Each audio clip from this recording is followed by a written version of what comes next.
Here is how we can transfer contacts from one Samsung device to another one. So let me guide you through it. If it's your first time on Foxtecc, subscribe so you never miss anything. So personally, on my Samsung phone, I like to use the Contacts app where I get inside and tap on the three dots or lines and I get to more options. So when I tap on Manage Contacts, I get to see all of these different things.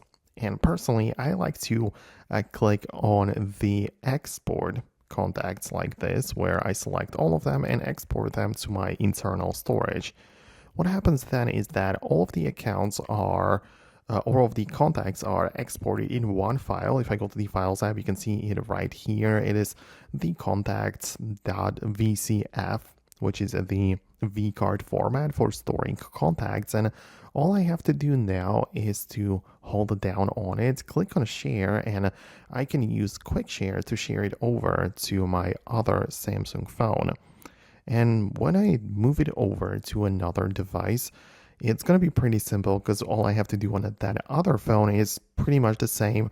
I open up the Contacts app, tap on Manage, and instead of export, I click on Import, and I can select that exact file. So it's going to be very simple. I can kind of like move the file over and then use the built-in import methods, and that's how I can transfer contacts from one Samsung to another.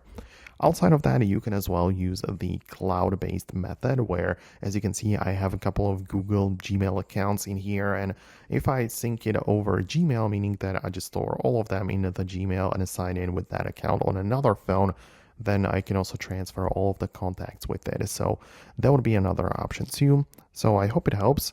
I really hope that I was able to explain that. Thanks a lot for watching, and I'll see you in the next videos as well.